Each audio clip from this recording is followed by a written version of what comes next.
सिर्फ और सिर्फ एक तरफ से नहीं होता, दोनों तरफ से होता है।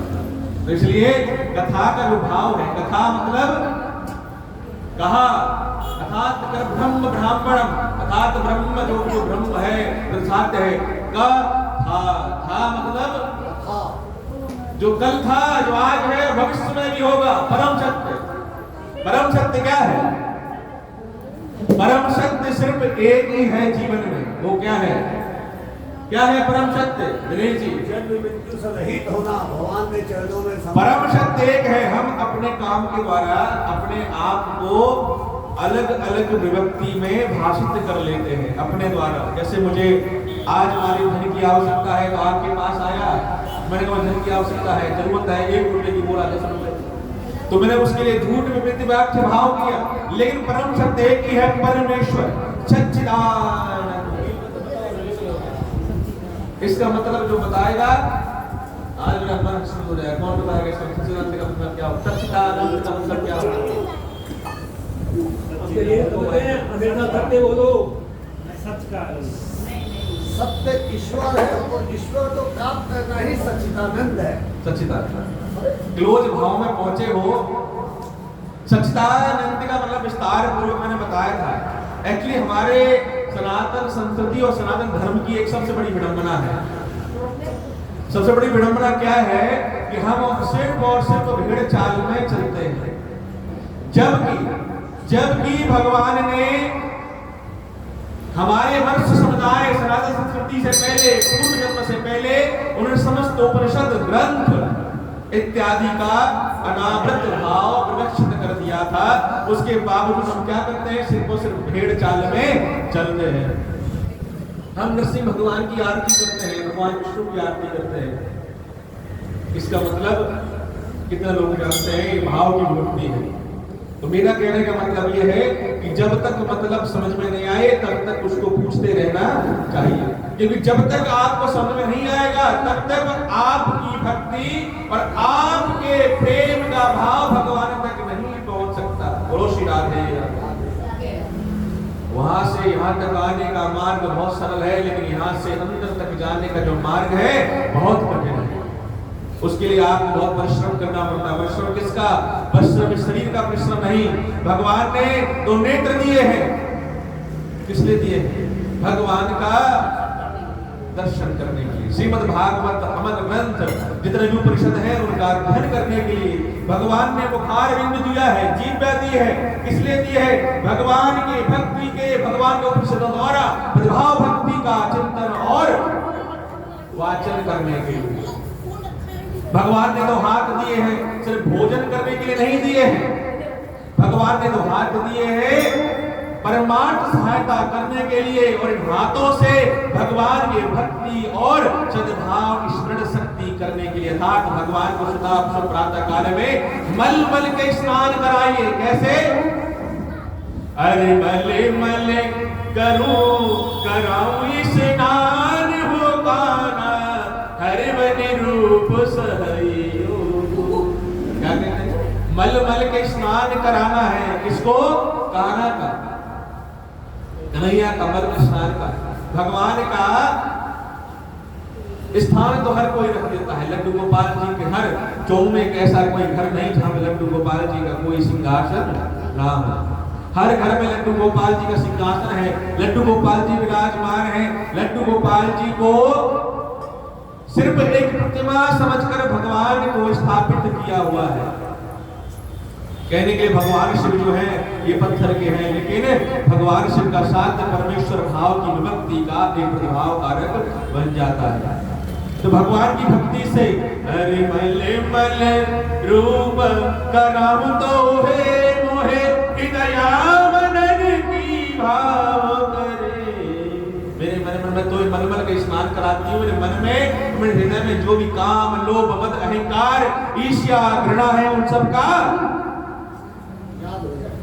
नाश हो जाए और मुझसे दूर चले जाए। ये सब भाव की भक्ति है।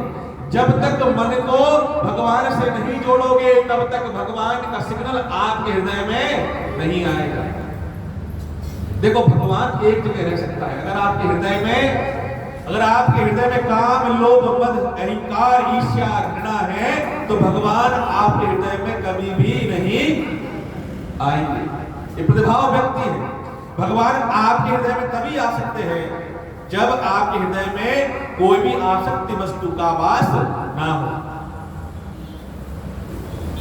त्वमेव माता च पिता त्वमेव, तुम ही माता हो, तुम ही पिता हो। त्वमेव माता च पिता त्वमेव, त्वमेव बन्धो च सखा त्वमेव, त्वमेव विद्याय द्रविणं त्वमेव, त्वमेव शैवं मम देव देव। तुम ही माता हो, तुम ही पिता हो, तुम ही बंधु हो, तुम ही सखा हो। बंधु कौन? बंधु का मतलब बंधु, बंधु। देखिए, मैं आज एक एक मतलब समझना हृदय में, अगर जब तक आपको मतलब नहीं पता है तब तक नहीं आएगा। आप क्या कहते हैं भगवान से, तुम ही मेरे माता हो और तुम ही मेरे पिता हो। बोलना नहीं है, व्यक्त हृदय में धारण करना है। अब बोलने के लिए जो पैदा करते हैं माता पिता, वही माता पिता होते हैं, लेकिन क्या माता पिता की सेवा इस भाव से की जाती है? क्या सोचने वाली बात है। तुम ही माता, तुम ही पिता हो। अच्छा, हे परमेश्वर, तुम ही मेरे माता हो और तुम ही पिता हो, क्योंकि तुमने पूरे ब्रह्मांड सृष्टि का आलम्बन भाव कर रखा है, इसलिए तुम ही सब कुछ हो। तुम ही हो बंधु च सखा, तुम ही हो। बंधु और सखा में अंतर है। बंधु, बंधु का मतलब होता है जो मन और हृदय से बना हुआ हो। इससे जो मन और हृदय से बंधा हुआ हो, वो कैसे बंधेगा? कैसे बंधेगा?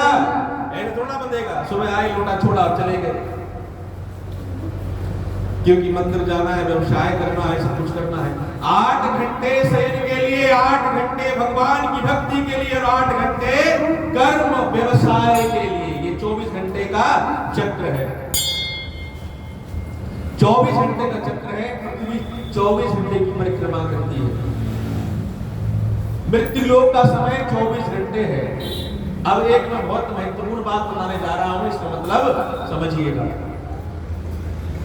हम जब पूजा करते हैं तो ये सोचते हैं आज पूजा पूर्ण हो गई। दिनेश जी सुबह प्रातः काल 4:30 बजे होंगे, स्नान किया, मंदिर में आए, भगवान की स्नान कराया, पोशाक किया, आज का जीवन सफल हो गया। भगवत की प्रत्यक्ष साक्षाती है। लेकिन मैं एक बात आपको बताना चाहता हूं कि इस पूरे ब्रह्मांड में गैलेक्सी है, उसमें एक पृथ्वी है, छोटी सी माता पृथ्वी का भाव है। ऐसे असंख्य गैलेक्सियां हैं, ऐसे असंख्य लोक हैं। कितने लोक हैं? त्रिभुवन भूमंडल है, 3 लोक हैं और 11 भुवन है। भुवन किसे कहते हैं? भुवन किसे कहते हैं? भुवन कहते हैं जहां पर पूरे ब्रह्मांड में जितने भी उपाधि के देवी देवता हैं, पितृ लोग हैं, और जितने भी ऋषि मुनि गण सप्त ऋषि का लोग हैं, जहां पर निवास करते हैं, उसको भुवन कहते हैं। पूरे ब्रह्मांड में जब कल्प का अंत होता है तो 11 भुवन, 3 लोक और पृथ्वी का सबका सर्वनाश हो जाता है। सब में जल मगन हो जाता है। सिर्फ 3 का कभी भी नाश नहीं होता। किसका? त्रिदेव का, अर्थात ब्रह्मा, विष्णु और महेश। ब्रह्मा का काम है सृष्टि की उत्पत्ति करना, महेश का काम है सृष्टि को कर्म अनुसार उनका दंड भाव देना। भगवान शिव के मंत्री कौन है? यम देवता। उनका काम क्या है? चीजों को प्रतिपादन बैलेंस करके रखना, न्याय करना, न्याय संभावना करना। आजकल न्यायों में तो क्या होता है, जैसे जैसे कर्म होता है तो जिसने तो दे दिए कुछ पैसे, उसका न्याय उसका विलक्ष हो जाता है। लेकिन जीवन के बाद में लोग कहते हैं जीवन मिला है तो इसका आनंद ले लो। इसका आनंद कैसे? किसी को मदिरा में आनंद आता है, किसी को दूसरों की बुराई करने में आनंद आता है, किसी को घूमने फिरने में आनंद आता है, किसी को किसी और में आनंद आता है, और जिसको प्रभु की भक्ति में आनंद आता है, यही परम आनंद है। जीवन की परिभाषा क्या है? मनुष्यम देहम परित्रायः द्रवक्षकायम प्रवक्षणः। मनुष्य को देह को पाकर जो मनुष्य जीवन में प्रभक्ति का भाव नहीं करता, मनुष्य देह ऐसे नहीं मिलती। आपने और मैंने बड़े पूर्व जन्म बड़े अच्छे कर्म किए हैं। क्या किए हैं? बड़े अच्छे कर्म किए हैं। दिनेश जी बड़े अच्छे कर्म किए। आप इसमें कौन से कुल में जन्म हो? ब्राह्मण कुल। ब्राह्मण कुल, ब्राह्मण। अब ब्राह्मण 4 वर्ण है, कौन कौन से?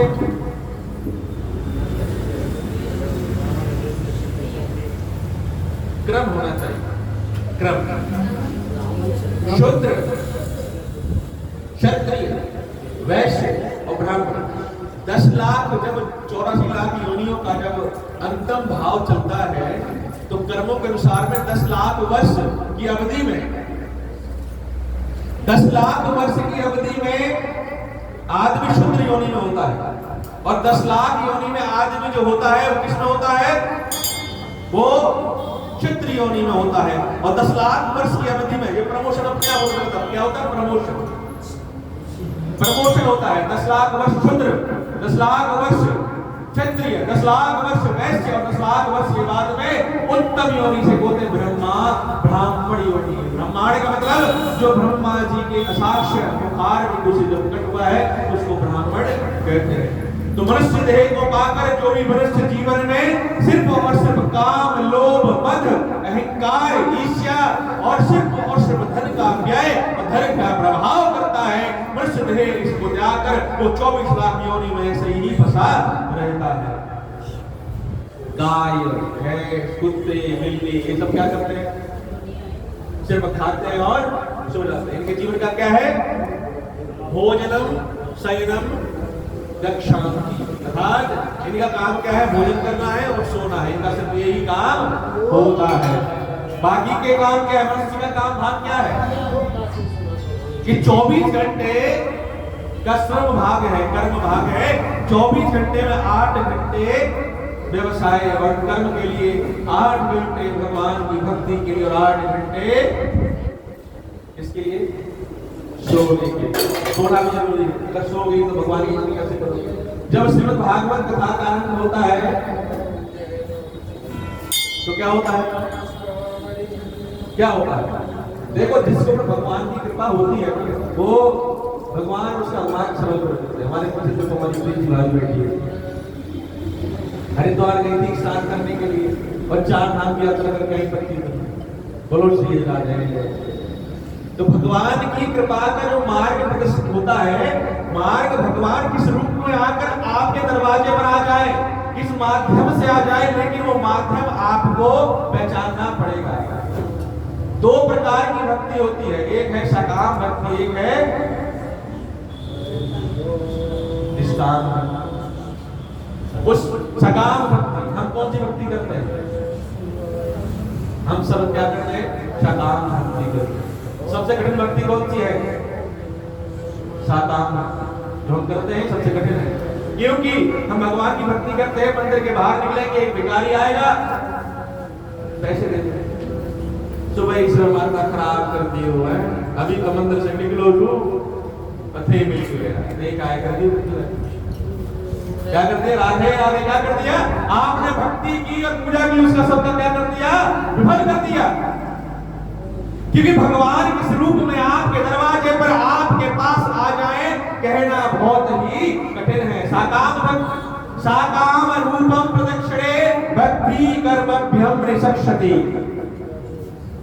अब कहने को तो 94 ग्राम नगरी है, नरसिंह धाम है, श्रीमद् भागवत कथा हो रही है, कितने लोग बैठे हैं? बोलो सी बात है दिनेश जी।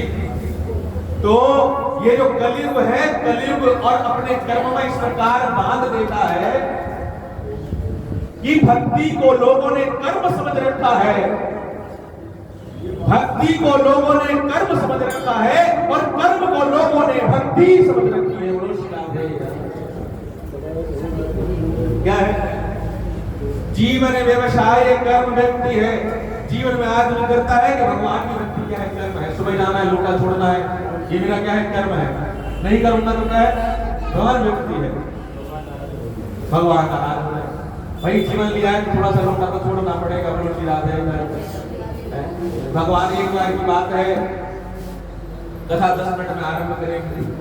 नेमी शरण आश्रम से कथा आरंभ होगी। जब से लोग जाएंगे, ऋषभ ऋषि जाएंगे, उनके पास कहेंगे कलयुग विश्वास, बस 10 मिनट में एक बार की बात है। भगवान श्री कृष्ण अपने सखा के साथ में यमुना तट पर जाते हैं। यमुना माता का प्रतिभाव है, जब भगवान श्री कृष्ण थे, जब गर्भ उत्पन्न हुआ, जब भगवान श्री कृष्ण का जन्म हुआ, यार की कथा में बाद में बताऊंगा, एक छोटी सी कथा है, जन्म की कथा। अगले रविवार को भगवान श्री कृष्ण का जन्म होगा, तो मेरा सबसे अनुरोध है कि भगवान श्री कृष्ण की लीला और जन्म के अनुसार अगले रविवार को भगवान श्री कृष्ण का जन्म होगा। तो श्री कृष्ण के जन्म के लिए सब अपने अपने घर से भोग इत्यादि बना के ले जाइए। भगवान श्री कृष्ण का जन्म महोत्सव बनाएंगे, भगवान श्री कृष्ण की लीलाओं का वर्णन होगा और कार्य कीजिए। आपके भगवान श्री कृष्ण के जन्म का भव्य महोत्सव होगा अगले रविवार। भगवान श्री कृष्ण का जन्म महोत्सव, ये कहते हैं कि भगवान श्री कृष्ण का जब जन्म महोत्सव मनाया गया था, किसके द्वारा? नंद बाबा के द्वारा। तो कहते हैं 33 कोटि देवी देवता नर और नारी के रूप में उस भवन में उपस्थित थे। और ये कहते हैं कि भगवान श्री कृष्ण की लीला है, जो 24 लीला है भगवान श्री कृष्ण कथा की, जो भगवान श्री कृष्ण की कथाओं का आनंद लेता है, जो भगवान श्री कृष्ण के जन्म की लीलाओं का आनंद लेता है, कहते हैं जो इस लोक में परम गति को प्राप्त होकर भगवान के लोक को प्राप्त कर लेता है। गौ सखा ने कहा कि कन्हैया मुझे एक बात मुझे बता दे, मोए एक बात तो बता दे। कन्हैया पता नहीं ऐसा मन होता है, जब मैं तेरे साथ होता हूँ तो ऐसा लगता है तो छोड़ने का मन नहीं करता है। क्या कहते हैं? मन चुका। क्या कहते हैं? मन चुका कहते हैं कि जब कन्हैया मैं तेरे साथ होता हूँ तो मुझे तेरे छोड़ने का मन नहीं करता है। कौन कहता है मन चुका? जिसका मन सुख से, भगवान श्री कृष्ण ने उनकी नाम की व्याख्या की थी, इसकी मन चुका था। जब भगवान श्री कृष्ण अपने वृंदावन गोकुल को छोड़कर मथुरा जाते हैं, उस समय मन सुखा के नाम की व्याख्या की थी। जिसका मन सुखों से परिपूर्ण हो वो मन सुखा कहलाता है। हम सबको क्या होना चाहिए? मन सुखा। क्या होना चाहिए? मन सुखा होना चाहिए। मन जिसके मन में भगवान की भक्ति के सिवा कुछ और शेष नहीं रहता, जो क्या कहता है मन चुका? अरे भोर भाई तू आ जाना, माखन मोहन भाई। क्या कहता है? मन चुका कहता है अरे भोर भाई तू आ जाना, माखन मोहन भाई, तेरी छवि को रूप निहारो, मन नहीं ब्रजवती भाई। एक कन्हैया तू माखन के बना, माखन मोर तू आजा, तेरी छवि तेरे माखन की, तेरे जो माखन है। आपको कितने लोगों को पता है कि भगवान श्री कृष्ण माखन चोरी करते थे, जब अपने सखाओं को माखन खिलाते थे तो माखन नहीं होता था, वो क्या होता था?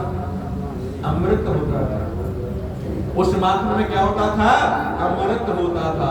उस अमृत के ग्रहण करने से जो मलिन भाव होता था सखाओं के अंदर, सब क्या होता था? हो जाता था, सारा क्या होता था? उड़ जाता था। प्रभाव व्यक्ति का कारक है। तो मन चुका ने कहा, हे कन्हैया जब मैं तेरे साथ होता हूं तो मैं तुझे छोड़ने को मन नहीं करता है। मेरी मैया मुझे कहती है तुम कहां बावले की तरह फिर तो रहते है, कहां कभी यहाँ कभी वहां कभी वहां। कन्हैया की तो गैयाओं का वो है, वो तो राजा का है। उसके बाद धन की कोई कमी नहीं, तेरे पास धन नहीं है, तुझे तो अगर तू मेहनत नहीं करेगा, तू कमाएगा नहीं तो मेरे घर का पालन कैसे होगा? किसकी मैया कहती है? मन चुका की मैया। मंचुका क्या कहते हैं? मंचुका कहते हैं कि मैया जीवन में मोय नाम तो कि कमानो कैसे है, करनो कैसे है, मोय तो एक ही बात पतो है। क्या पतो है? कि मोय तो श्री कृष्ण कन्हैया के सुबह सुबह दर्शन हो जाते हैं तो मेरा जो जीवन है, जो मेरे दिन और रात्रि का समय है, वो एक सुखमय बीतता है। श्रीमद् भागवत कथा में जो आगे आने वाला समय है ना, ऐसा आनंद आएगा कि आप भार बोर हो जाओगे। श्री कृष्ण की 24 लीलाओं का वर्णन, इसको यूं ही अमृत कथा नहीं कहते। हृदय में जो काम लोग मत हो जाता है, मैं गारंटी देता हूं कि आने वाले समय में रविवार भाव है, इस समय आपके हृदय को जितने भी काम लोग मत अहंकार सब दूर हो जाएंगे। भगवान की कथा का ये सबसे बड़ा प्रभाव है। भगवान की भागवत कथा का सबसे बड़ा प्रभाव है। तो श्री कृष्ण भगवान मंचुका से कहते हैं, मंचुका अच्छा तो तू मुझे एक बात बता, तू घर से कलावा लेके आता है, मैं घर से माखन लेके आता हूं। कलावा जो तू लेके आता है, तेरी रोटी को मैं खाता हूं, माखन तू खाता है, माखन तू खाता है। अरे कन्हैया बात वो नहीं है, वो तो ठीक है कि माखन का आनंद तेरे साथ बहुत आता है, लेकिन मैं जो कह रहा हूं मेरी बात समझ कि जब मैं तेरे साथ होता हूं तो छोड़ने का मन नहीं। श्री कृष्ण भगवान कहते हैं, श्री कृष्ण भगवान देखो बहुत ही सरल है। श्री भगवान कौन से बहुत सरल है। भगवान कहते हैं कि जीवन में व्यक्ति का जो भाव है, जीवन में भक्ति का जो भाव है सबसे अद्भुत और अनमोल है। भगवान की भक्ति का जो भाव है बहुत ही अनमोल है। भगवान की भक्ति से सरल और कुछ नहीं है। सरल किसके लिए है? भगवान का भक्त है। कठिन किसके लिए? जिसके अंदर काम लोभ मद अहंकार का वास है, उसके लिए क्या है? कठिन है। उसके लिए क्या है? कठिन है। अरे कठिन मार्ग है तेरी भक्ति, कैसे रज ले आऊं मैं। मार्ग पे कांदन रूप बिछे है, कैसे प्रभु में पाऊं मैं। इस मार्ग पर इतने कठिन कांटे बिछे कि इसको कैसे पाऊंगा। कांटे कैसे है मार्ग पर? मार्ग पर कांटे कैसे बिछे हैं? माया रूप के कांटे हैं, लोभ रूप के कांटे हैं, समय सारणी के कांटे हैं। मैं तेरी भक्ति तक कैसे निकट जाऊं। प्रतिभाव विभक्ति मात्रम पितृ पितृ एवं पुत्र सेवाय परमार्थम। अर्थात माता पिता की जो सेवा है सबसे परमार्थ सेवा कहलाती है। माता पिता की सेवा परमार्थ है, तो क्या करना चाहिए? माता पिता की सेवा सबसे पहले करनी चाहिए। कृष्णयं भाव्यं नमः। पहले में श्रीमद् भागवत कथा में हम थोड़ा सा भजन करेंगे अभी श्री कृष्ण भगवान का। आगे कथा आरंभ करते हैं श्रीमद् भागवत कथा में।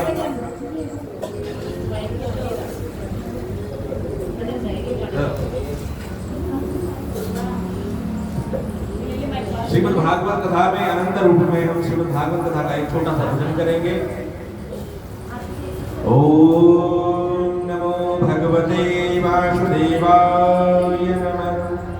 ओम नमो भगवते वासुदेवाय नमः। ओम नमो भगवते वासुदेवाय नमो नमः।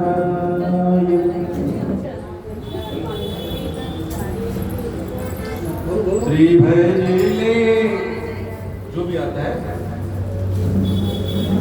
मेरा छोड़ दे दुपट्टा नंदलाल, हो मेरा छोड़ दे दुपट्टा नंदलाल, सवेरे दही लेके आऊंगी। मेरा छोड़ दे दुपट्टा नंदलाल, सवेरे दही लेके आऊंगी। मेरा छोड़ दे दुपट्टा नंदलाल, सवेरे दही लेके आऊंगी।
में मोती जड़े हैं हजार, सवेरे दही लेके आऊंगी। मेरा छोड़ दे दुपट्टा नंदलाल, हो मेरा छोड़ दे दुपट्टा नंदलाल, सवेरे दही लेके आऊंगी, सवेरे दही लेके आऊंगी। ना माने तो मेरा, ना माने तो मेरा हरवा रख ले, ना माने तो मेरा हरवा रख ले। या मैं मोत या मैं हीरे जड़े हैं हजार, सवेरे दही लेके आऊंगी। मेरा छोड़ दे दुपट्टा नंदलाल, मेरा छोड़ दे दुपट्टा नंदलाल, सवेरे दही लेके आऊंगी, सवेरे दही लेके आऊंगी, सवेरे दही लेके आऊंगी। वो राधा रानी की जय। ओ शिवा के बिहारी लाल की जय। कृष्णं नारायणं यज्ञं ॐ प्रभनित चिन्तनायं प्रभे मनमुक्ति विचारणे नमः देवाय मुक्ति विनाय शरण्योऽयं शरेश्वरयं सीताराम सीताराम सीताराम कहिए हर काही विधि न तेरा तारी विधि रहिए। सीताराम सीताराम सीताराम कहिए हर काही विधि न तेरा तारी विधि रहिए। राम नाम ऐसा है रोज नित जपिए, राम नाम ऐसा है रोज नित जपिए। सीताराम सीताराम सीताराम कहिए राम भक्ति काम की प्रभु नाम कहिए। सीताराम सीताराम सीताराम कहिए सीताराम सीताराम सीताराम कहिए। जाहि विधि तेरा ताहि विधि रहिए। इसका मतलब थोड़ा सा विचार। सीताराम सीताराम सीताराम कहिए और जाहि विधि तेरा ताहि विधि रहिए। जीवन है तो दुख है, जीवन है तो दुख है। दुख है वो भी मेरे प्रिय राम के द्वारा और सुख है वो भी मेरे प्रभु राम के द्वारा, मेरे इष्ट गुरु के द्वारा। जाई विधि राम के नाम ताही विधि रही है। और राम नाम काम की विशक्ति रूप जपिए, विशक्ति रूप जपिए। जीवन नैया तो प्रभु रोज पार करिए। बोल ही नहीं पा रहे हो, जीवन नैया कैसे पार होगी? बोलो हरि नारायण नारायण। भैया बोलना पड़ेगा ना भगवान के बारे में। कैसे? जीवन की नैया को तेरी पार कराए। सीताराम सीताराम सीताराम कहिए, जाहि विधि राखे राम ताहि विधि रहिए। जीवन की नैया प्रभु रोज पार करिए। भक्ति मार्ग पर मुझको रोज तुम रखिए। भक्ति के मार्ग पर जाता है रोज रखिए। अगर भक्ति के मार्ग पर नहीं चलूंगा तो क्या होगा? तेरे चरण मणिमंदिर से छूट जाऊंगा, भक्ति के मार्ग से विचुर हो जाऊंगा। इसलिए मुझे भक्ति के मार्ग पर चलते रहिए। श्रीमद्भगवत कथायं अमृतायं नमामि, प्रदक्षिणभ्यं नमामि। कृष्ण कृष्णं नारायणं वन्दे कृष्णं वन्दे प्रजापतिं कृष्णं देवदायनं वन्दे कृष्ण वन्दे प्रभास्वरं नमः सच्चिदानंद रूपाय। किसको आता है? किसको आता है? श्रीमद् भागवत कथा का नैमिषारण्य आश्रम में जब नारद मुनि जाते हैं तो क्या है भाव का? पहले कहते नारद मुनि कैसे कहते हैं? सच्चिदानंद रूपाय विश्वोदयदिते भवेह ताप्रश्चयं विनाशाय श्रीकृष्णाय नमः। सच्चिदानंद भगवान का भी नाम सच्चिदानंद। सच्चिदानंद साठ परम सत्य है, जो सत्य से परे है, जो परम सत्य है वो है सच्चिदानंद। और है मेरे परम ईश्वर अर्थात मेरे इष्ट प्रभु, वो है भगवान श्री नारायण। क्या है? वही सत्य है जो कभी कभी चेंज नहीं होता, जो कभी परिवर्तित नहीं होता, वही परम सत्य है जो हर अवस्था में सेम रहता है, जो हर अवस्था में जीवन मिलता है। आदमी का जीवन देह है, त्याग कर दूसरी देह को ले लेता है तो क्या हो गया? चेंज हो गया। जीवन में झूठ बोलकर अपने आप को पवित्र कर देता है, वो भी प्राप्त चेंज हो गया। त्रेता युग पहले सतयुग आता है, त्रेता द्वापर कलयुग, युग भी चेंज हो जाते हैं, कल्प चेंज हो जाते हैं, ब्रह्मा आदि के द्वारा रची हुई लीलाएं चेंज हो जाती है, सृष्टि चेंज हो जाती है।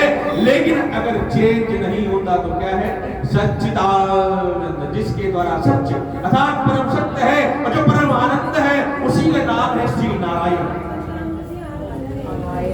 जो कभी चेंज नहीं हो, जो कभी परिवर्तित नहीं होता, जो किसी अवस्था में चेंज नहीं होता, वही परम सत्य है, वो है सच्चिदानंद। सच्चिदानंद रूपाय प्रदक्षिण देवस्वमहे। विश्व मतलब पूरी सृष्टि ब्रह्मांड, जो पूरी सृष्टि का संचालन करता है और पूरी सृष्टि का प्रभाव करता है, वही मेरे से परम सच्चिदानंद है, परमेश्वर ईश्वर है। नारद मुनि सनकादिक ऋषियों के साथ में नैमिषारण्य आश्रम में जाते हैं और सूत जी महाराज से प्रश्न करते हैं। क्या कहते हैं? पिछली कल में हमने क्या कहा? सुखदेव जी महाराज का जन्म हुआ की कथा क्या है, अमृत की कथा क्या है, श्रीमद् भागवत कथा क्या है, इसका हमको मतलब समझ में आया। इसका मतलब क्या है? 24 घंटे में 24 पहर में एक क्षण, और एक क्षण का 100वां भाग होता है जहां पर माया क्या करती है? शयन करती है, विश्राम करती है। क्या कहते हैं? कहते हैं मुखारविंदोदर काया कारवयं प्रवेमणि विष्णु नरभयं भक्ति प्रभचारयं प्रदेव। जीवन में सुखदेव कोई नहीं बन सकता, लेकिन सुखदेव के मार्ग पर चलने का संकल्प अवश्य किया जा सकता है। कहते हैं जीवन सुखदेव जी महाराज, उनको पता था, सुबह का रूप धारण किया, उनको पता था कि अमृत कथा क्या है, और अगर मैं बाहर निकल जाऊंगा तो मुझे माया घेर लेगी। श्री नारायण नारायण। इसलिए 16 वर्ष की अवधि तक उन्होंने समाधि रूप धारण कर लिया, माता के गर्भ में रहे। गर्भ से बाहर निकले भगवान श्री कृष्ण, भगवान श्री नारायण आते हैं। कहते हैं 24 घंटे 24 पहर, और 24 पहर में से एक क्षण, और एक क्षण का 100वां भाग। जब ऐसा होगा उस समय माया क्या करेगी? उस समय माया को मैं बांध दूंगा। ऐसी भक्ति कौन कर सकता है? भगवान से सत्य कौन कर सकता है? भगवान से सत्य कौन करता है? सुखदेव जी महाराज ने भगवान से क्या रखी? शर्त रखी थी कि प्रभु मैं गर्भ से बाहर तभी आऊंगा जब आपकी माया मुझसे दूर रहेगी। तो भगवान से सत्य भक्ति कौन करता है? सत्य कौन करता है? जो भगवान का भक्त हो सकता है, वही भगवान से सत्य कर सकता है, भगवान कोई और नहीं रख सकता।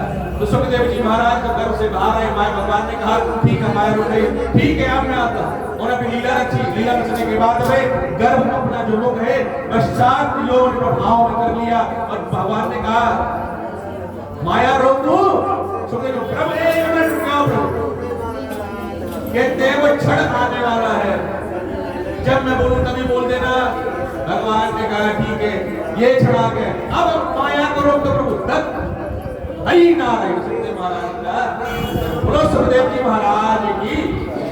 सुखदेव जी महाराज ने कह दिया सुखदेव जी महाराज के जैसा जीवन में कोई और नहीं हो सकता।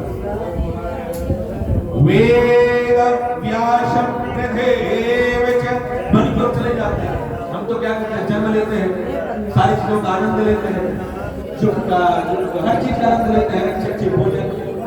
एक बात और कहना चाहता हूं, भोजन को कभी भी खाना समझ के ग्रहण नहीं करना चाहिए। भोजन को क्या कहना चाहिए? प्रसादम। क्या प्रसाद? भोजनयम तत्र प्रसादय दर्शकम दृष्टवाम। सबसे पहले भोजन को ऐसे करके मस्तक ग्रहण करके उसको भक्षण करना चाहिए। सबसे पहले अपनी पृथ्वी माता को अर्पण करें, उसके बाद भगवान इष्ट देव को अर्पण करें, उसके बाद अपने पितृ देवताओं को अर्पण करें, उसके बाद में उस भोजन को ग्रहण करें। मीरा कहत मुगत बभे भोजन रूप प्रसाद, विष भी अमृत बन गया,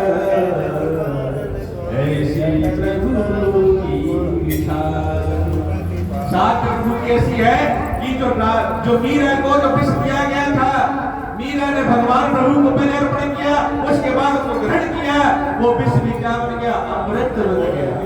तो क्या कहते हैं जो भगवान को पहले अर्पण कर देता है, तो जो भी भोजन में जो अवगुण होते हैं, भोजन में सद्भाव होते हैं, वो भी अमृत के रूप में आप ग्रहण कर लेते हैं। तो ऐसा ग्रहण किया वो भोजन, ऐसा ग्रहण किया वो भोजन क्या करता है? सात्विक प्रभाव डालता है। क्या प्रभाव डालता है? सात्विक प्रभाव डालता है। नारद मुनि के साथ में समस्त देवी देवता, सुखदेव जी प्रभाव संस्कार करने के बाद में उनका सत्कार किया। सुखदेव जी महाराज का चरणवंदन किया, गुरु जी का चरणवंदन किया। चरणवंदन के उपरांत में नेमी शरण आश्रम, नेमी शरण सारे ऋषि, सप्त ऋषि सूत जी महाराज के पास जाते हैं और सूत जी महाराज के पास जाकर कहते हैं कि हे प्रभु, सर्वभाव विभक्ति की कलयुग का आरंभ होगा, तो कलयुग में सरल भक्ति किस प्रकार से प्राप्त की जा सकती है, भगवान की भक्ति किस प्रकार से प्राप्त की जा सकती है, उसका विस्तार पूर्वक मुझे वर्णन कीजिए। क्या कहते हैं? नेमि शरणम ब्रह्मा नेमि शरणाय देव शूद्य देवयो प्रवामिते शरणागताय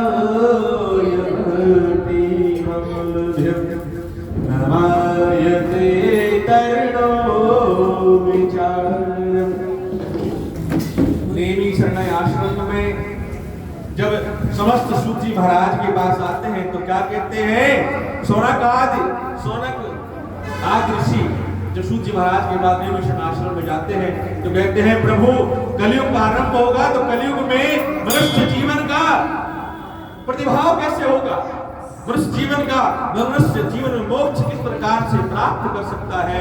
वो सरल मार्ग क्या है? वो कृपा करके हमें बताइए। कौन के? सूत जी महाराज के पास जाते हैं। वेद व्यासम भक्ति विचारभ्यम प्रधायम शरणायतो प्रभे सत्यम विनखि चकार वयम नवरूपम हे सूत जी महाराज, हम सब भक्ति ऋषिगण आपके शरण में आए हैं। हम आपसे अनुरोध करते हैं कि जीवन में भक्ति किस प्रकार से प्राप्त की जा सकती है। जीवन में, कलयुग में, मनुष्य जीवन में भक्ति ज्ञान क्या कारक क्या हो सकता है, भगवान की भक्ति किस प्रकार से प्राप्त की जाती है, उसका हमें सरल मार्ग आप बतला दीजिए। ये भगवान जब सूत जी महाराज के पास जाकर सप्तऋषि कहते हैं विधभाव भक्ति शरण भक्ति का कारक निमित्त का कुछ और नहीं है, वो कृपया करके मुझे बतलाइए। प्रतिशौनक चित्तये हतो वलयं निरप्रवे भक्ति रूपायं प्रसारित्यं जीवनायं प्रधानिमः।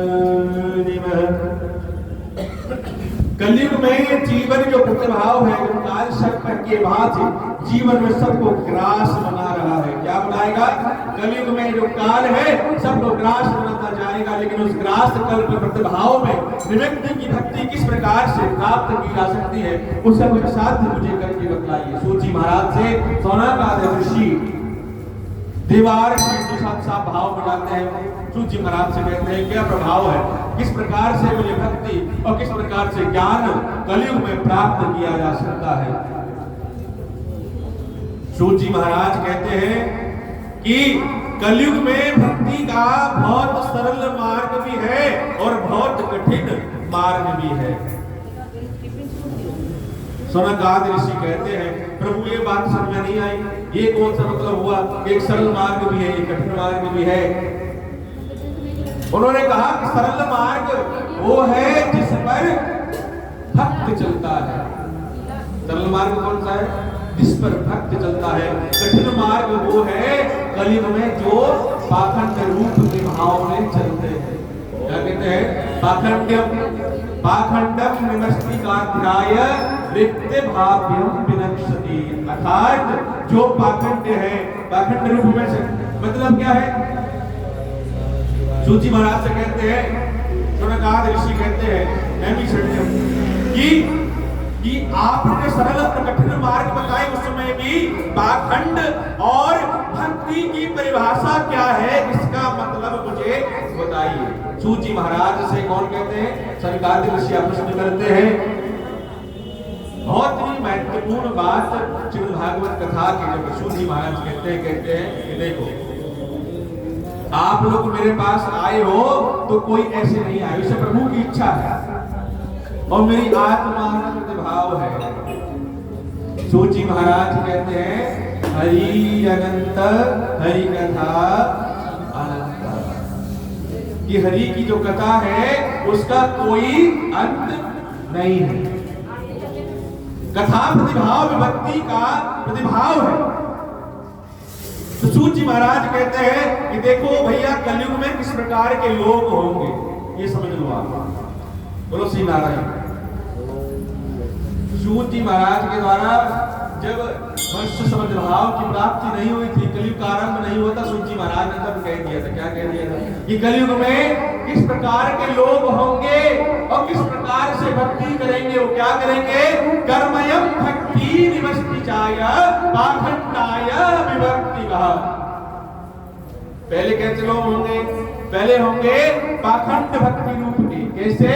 जो कर्म को भक्ति समझ बैठेंगे। क्या बैठेंगे? कर्म को भक्ति। कैसा कर्म? उनका कर्म क्या होगा?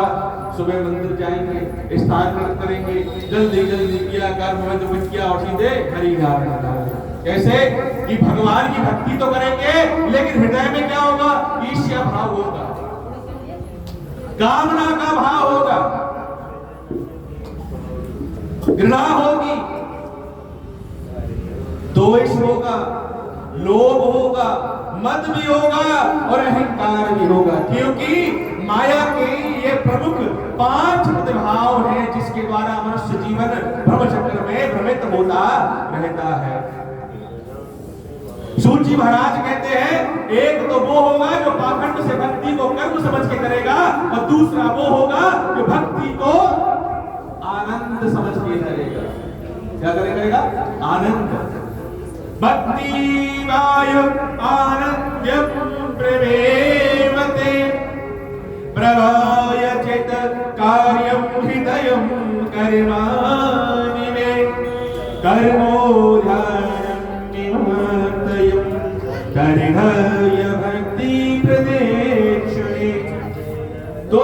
कार्तिक ऋषि जो भगवान श्री सूत जी महाराज से कहते हैं कि प्रभु मुझे एक बात बताइए, आपने बताया कि कलयुग में 2 प्रकार से भक्ति होगी, 2 प्रकार के भक्त होंगे, लेकिन उनकी पहचान क्या होगी? अभी बता दीजिए कि पहचान क्या होगी। सूत जी महाराज के माध्यम से, कार्तिक ऋषि के माध्यम से सूत जी महाराज हमको क्या बताते हैं? ऋषियों के कलयुग में प्रतिभाव की प्राप्ति का भाव 2 प्रकार से होगा। किस प्रकार से भक्ति प्रतिभाव निवृत्ति करेगी, इसका मतलब आप समझ लीजिए। तो प्रथम है काकंड रूप का, कि मन में छल होगा, मन में कपट होगा, मन में ईर्ष्या भाव और सद्भाव भाव प्रवृत्त नहीं होगा। क्या होगा? मन में भगवान की भक्ति करते हैं, भगवान घंटी बज रही है, हे प्रभु इसका धन मुझे दे दे, श्री नारायण। और क्या भाव होगा? अलविक विचारों का आगमन होगा, भगवान की भक्ति करेगा। भगवान की भक्ति किस प्रकार से करेगा? लवे लवे रूप जटाएं साजे, लवे लवे रूप जटाएं साजे, चोला लाल करे तु विराजे। क्या है? लाल लाल जटाएं, लाल लाल चोला और प्रदत्त रूप का, बड़ी बड़ी कंठी मालाएं और बड़े बड़े भाव में सूत जी महाराज कहते हैं किस प्रकार का भक्ति होगी? कि रूप में चंदनम तिलकम मस्ताय प्रदक्षिणी, अर्थात चंदन तिलक होगा, जटाएं लंबी लंबी होगी, और भगवान की भक्ति का मार्ग विचल होना हो, इसलिए वो क्या करेगा? काकंड का मार्ग करेगा प्रतिभाव में। 8 घंटे शयन के लिए 8 घंटे, भक्ति के लिए 8 घंटे, भगवान की भक्ति के लिए। भक्ति की पराकाष्ठा, भक्ति की परिभाषा क्या है? भक्ति की परिभाषा अब कहते हैं स्वर्गादि ऋषि, ये तो आपने बता दिया काकंड होगा, लेकिन सरल भक्ति का मार्ग क्या होगा और भक्त की पहचान क्या है और भगवान की भक्ति किस प्रकार की जा सकती है? अब सूत जी महाराज कहते हैं कि देखो, आपने जो मुझसे प्रश्न किया है, इसकी परिभाषिक भाव सिर्फ एक है कि जीवन में अपना कलयुग में जो भगवान को अपना मित्र बना लेगा,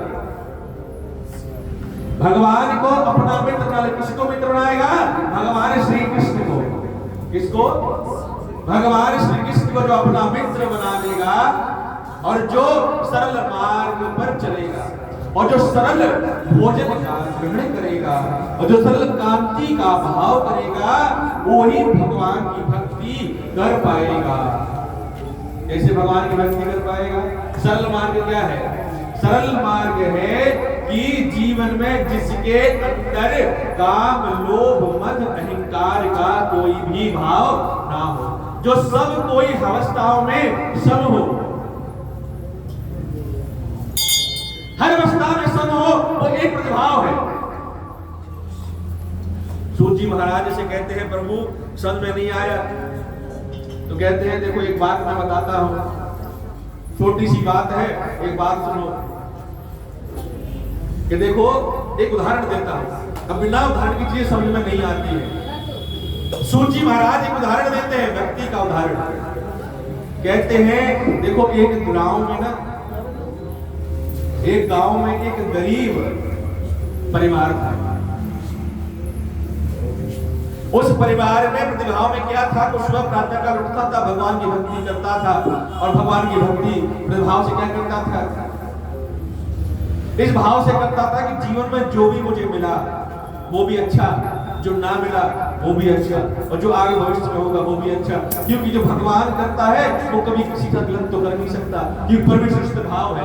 अखंड विश्वास, जब किसी मनुष्य के जीवन में यह अखंड विश्वास आ जाता है कि जो मेरे जीवन में घटित होता है और जो जीवन में घटित होगा वो मेरे इष्ट परमेश्वर की भक्ति और परमेश्वर की इच्छा से होगा, तो वही परम भक्ति का एक प्रथम चरण मार्ग है। पहला क्या है? पहला स्टेप है भक्ति की ओर जाने का, कि जब वो जो भगवान चिंतन करता है वही सरल मार्ग है, और वही भक्ति भगवान की भक्ति का मार्ग है, वही प्रथम स्टेप है, प्रथम भाव है, उसमें भक्ति का भाव होता है। कहते हैं कैसे? मैं तुम्हें भक्ति की पराकाष्ठा बताने जा रहा हूं। भगवान की भक्ति का भाव कैसा है कि वो देखते अब बेचारा वो बड़ा था, परिवार में लालन पोषण नहीं कर सकता है। जब अब सुबह भोजन जब गया, नौकरी पे जाता था, नौकरी चौकरी करने गया, कुछ धन मिला, उससे अनाज लिया, राशन लिया, राशन लेकर उसने क्या किया, उसने परिवार को, अपनी पत्नी को दिया। और क्या करता था, हरि नारायण हरि नारायण हरि नारायण, हरि विष्णु हरि विष्णु, जागे तो विष्णु, सोए तो विष्णु, जाए कहीं बात करे तो विष्णु, हरि नारायण हरि नारायण। जपते जपते उसके मुखारविंद पे क्या था, 2400 घंटे 2400 पहर और हर एक क्षण एक ही नाम था, हरे कृष्णा हरे विष्णु हरे कृष्णा हरे विष्णु, एक ही नाम था। क्या होता था, उसका काम में कम लगता था और भगवान की भक्ति में मन अधिक लगता था। तो उसको क्या करता था, उसको जो कोई होता था उसको अपनी नौकरी से निकाल देता था। बोलो श्री नारायण। पत्नी के पास था, पत्नी कहती थी पता नहीं कैसी नौकरी करते हो, कैसा व्यवसाय करते हो, बच्चे भूखे रहते हैं, धन की कमी है, ये देखो दूसरा जो है उसके पास कितना धन है, और एक आप हो जिसके पास में धन कुछ है ही नहीं, घर में अनाज के भंडार नहीं है, खाली पड़ा है, भोजन और पानी की तरफ जीवन का यापन करते हैं। जो भक्त था वो अपनी पत्नी से कुछ नहीं कहता था, वो क्या कहता था, हरि नारायण, चिंता मत कर सब ठीक हो जाएगा, हरि नारायण। क्या कहता था, चिंता मत कर सब ठीक हो जाएगा, हरि नारायण। नारायण अवस्था ही, नारायण ने हमारे लिए कुछ ना कुछ अच्छा अवश्य सोच रखा होगा। एक बार की बात है, जो पत्नी ने एक दूसरे जो परिवार था उनसे कहा कि राजा से जाके सोर्स लगवा दो, मंत्री से जाकर कह दो कि माली की जगह खाली है। किसकी जगह खाली है, माली की जगह खाली है, तो मेरे पति को माली की जगह लगवा दो। राजा जो माली था, जो भगवान था, क्या करता था कि जो राजा का एक सुबह का एक नित्य नियम था, क्या था कि माली जो भी होता था वो नित्य फूल लेके जाता था, राजा को देता था। राजा क्या करता, भगवान की भक्ति करता था। अब देखिए दो प्रकार की भक्ति यहाँ पर है, एक तो पाखंड भक्ति है, दूसरी साध्य भक्ति है। राजा डेली क्या करता, तारे पुष्प लाता था, भगवान को अर्पण करता था। उसी माली के दरबार में उसमें क्या हुआ, उसको नौकरी मिल गई। अब क्या होता था कि जब उसको भगवान की भक्ति की जब लय उठती थी ना, तो सारे काम भूल जाता था। बोलो श्री नारायण। जब भगवान की भक्ति की लय उठती थी तो सारे काम भूल जाता था। और सद्भाव में क्या हुआ, माली फूल तोड़ता है, अचानक से भगवान की भक्ति की लय उठ गई मन में, तो उसको क्या करता है, हरि नारायण नारायण नारायण विष्णु नारायण नारायण नारायण, हरि नारायण नारायण नारायण विष्णु नारायण नारायण नारायण, हरि नारायण नारायण नारायण, गोविंद नारायण नारायण नारायण, कर्म नारायण नारायण नारायण, भक्ति नारायण नारायण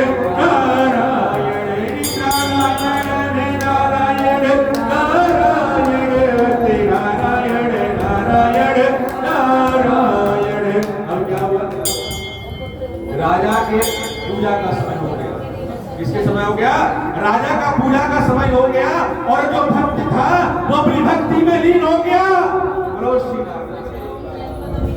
और राधा रमण हरि नारायण का जाप करता रहा। और क्या करता है, इतनी देर में राजा का मंत्री आता है और क्या देखता है कि जो माली था वो क्या करता है, जोर जोर से उछल उछल के नारायण नारायण का जाप कर रहा है। और जहां पर पुष्प तोड़े थे, पुष्प जो थे वो गिर जाते हैं, मलिन हो जाते हैं, और उनके ऊपर प्रसाद करता है, हरि नारायण नारायण नारायण हरि नारायण नारायण। क्या करता है, भूल उड़ के भगवान की भक्ति करता है। मंत्री आता है, मंत्री देखता है, अरे मूर्ख तू क्या कर रहा है, भगवान के राजा के पूजा का समय हो गया, इतनी सोच मेरी नौकरी पर दे रखा था। अब दिनेश जी किसी की नौकरी पर रखवाए, दिनेश जी किसी को नौकरी पर रखवाए, वैसे तुम्हारी बात खराब मत करवाना, मेरी बात सबसे ऊपर है, तो मेरी बात जो है सबसे ऊपर है, मेरी बात खराब मत करवाना। अब जो मंत्री आया कहता है, देख तेरे को बड़ी मुश्किल से नौकरी पर रखवाया था, अब वो तो अपनी भक्ति करते हैं, वो तो कुछ सुनाई नहीं दे रहा है। बहुत जोर से चिल्लाया और उसको उठक के पटक मार दी। उसके बाद वो नींद से जागा, अरे अरे मंत्री मुझे क्षमा करो, मुझे क्षमा करो, मुझे भगवान की भक्ति की लय आ गई, मैं भूल गया। जल्दी जल्दी फूल तोड़ता है, जल्दी जल्दी क्या करता है, जल्दी जल्दी फूलों को तोड़ता है। और फूलों को तोड़ने के उपरांत में राजा के दरबार में पहुंचता है। राजा को थोड़ा विलंब हो गया पूजा में,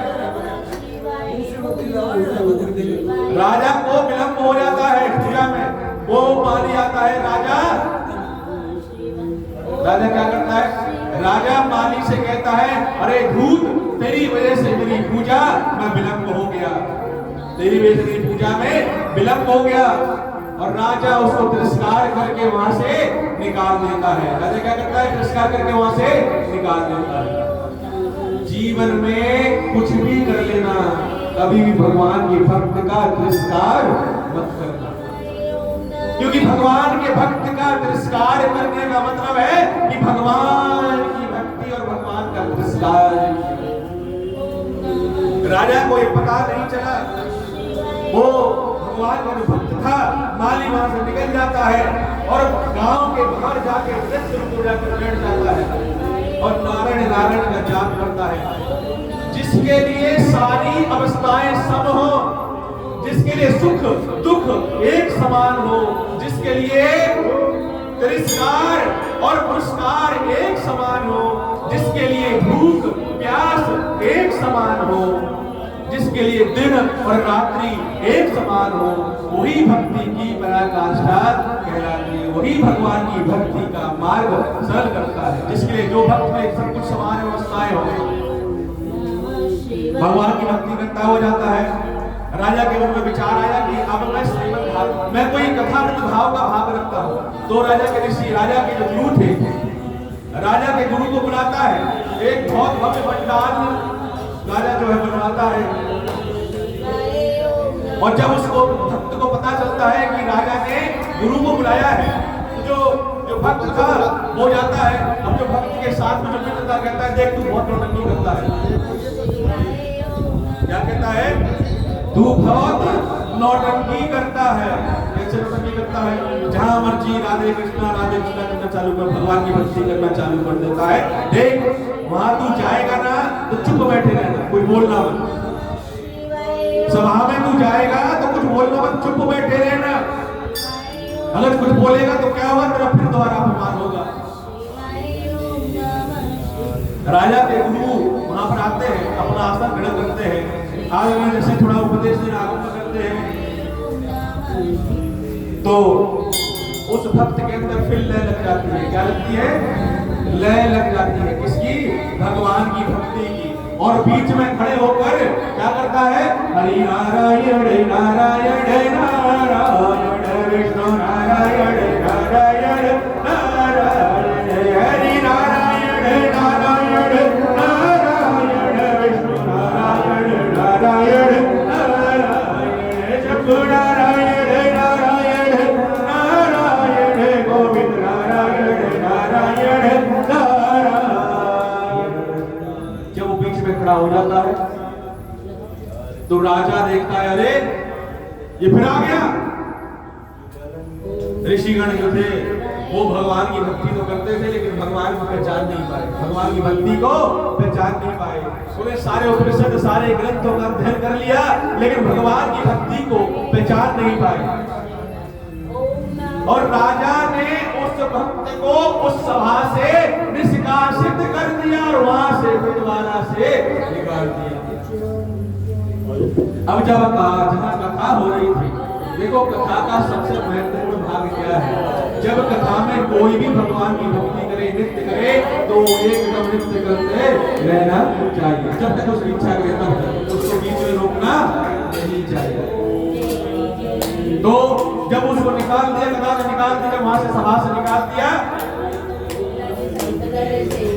तो उसी भव्य पंडाल के अंदर में एक छोटा बालक था जिसकी उम्र 15 वर्ष थी और उसकी माता थी। वो बालक क्या था, बोल नहीं पाता था, वो क्या था, गूंगा था। क्या था, गूंगा था, बचपन से गूंगा था, तो बोल नहीं पाता था।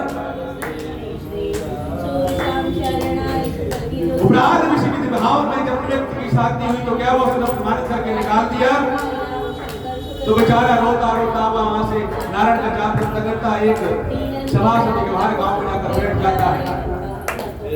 और क्या होता है, भगवान नाराज हो जाते हैं। भगवान क्या करते हैं, भगवान जो भगवान का भक्त होता है ना, जो भगवान का नमस्कार करता है भगवान की भक्ति का, तो भगवान भी रुष्ट हो जाते हैं। भगवान रुष्ट हो गए, राजा के ऊपर पंडाल एक बहुत तेज आंधी तूफान आ गया। क्या आ गया, बहुत तेज आंधी तूफान आया, पंडाल उड़ गया। राजा ऋषिगण से कहता है अपने गुरु से, हे गुरुदेव ये क्या हो रहा है। अब गुरु भी बहुत चक्के हो गए, गुरु को पता नहीं चला ये क्या हो रहा है। उसके उपरांत में जो बालक बोल नहीं पाता था, जो कि गूंगा था, भगवान की भक्ति का देखो चमत्कार क्या होता है। भगवान जो है, भगवान श्री नारायण उस बालक में आ जाते हैं। भगवान उस बालक के अंदर आ जाते हैं और उस राजा से कहते हैं, हे राजा तेरी ये पाखंड की भक्ति को बंद कर दे, इस पाखंड की भक्ति को बंद कर दे। तूने मेरे भक्त का तिरस्कार एक बार नहीं बारंबार किया है, तेरा सर्वनाश हो जाएगा। ऋषिगण को आभास हो गया, ऋषि को क्या हुआ, आभास हो गया। किसको आभास हो गया, उस बालक उसके राजा के गुरु को आभास हो गया कि साक्षात नारायण प्रवेश कर चुके हैं। वो चरणों में गिर गया और ऐसे कहता है, राजन चरणों में गिर जाओ, भगवान श्री नारायण आ चुके हैं। भगवान की भक्ति करते करते करते सभी जितने भी उपस्थित सब लोग उनसे क्षमा मांगते हैं। वो कहते हैं कि तुमने मेरे भक्त का संस्कार किया है। राजा कहता है कि प्रभु मुझे ज्ञान नहीं कि किसका संस्कार किया है, कौन आपका भक्त है। अगर मेरे से किसी संस्कार हुआ है तो मैं आपसे क्षमा मांगता हूँ, मुझे बताइए। तो भगवान ने कहा, जाओ गांव के बाहर कोने में मेरा भक्त बैठा है, उसको बुला कर लेके आओ। मैंने सारे लोगों को भेजा और क्या देखा कि वही जिसको लोग पावला कहते थे, जिसको लोग पागल कहते थे, जो भगवान की भक्ति में हमेशा लीन रहता था, वो गांव के बाहर बैठा रो रहा था और भगवान की भक्ति कर रहा था। दूध उसको लेकर राजा के पास लेके गए, राजा चरणों में गिर गया। तो सूत जी महाराज ने कहा, अब आपको क्या समझ में आया। शंकराचार्य ऋषियों ने कहा, अब आपको क्या समझ में आया,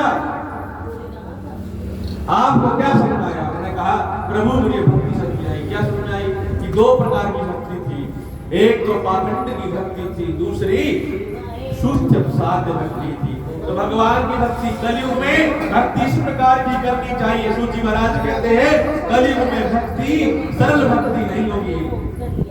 भगवान की भक्ति का जो मार्ग है वो सरल नहीं होगा। काम लोभ मद अहंकार ईर्ष्या घृणा इन सब का नाश करना कितना आसान बात नहीं है। उन्होंने कहा, प्रभु क्या करना चाहिए कि देखो, सबसे पहले एक बात कहता हूं, सबसे पहले कलयुग में शिक्षा का होना बहुत आवश्यक होगा। तो इसलिए गुरु सेवा और गुरु आश्रम में रहकर शिक्षा ग्रहण करनी चाहिए।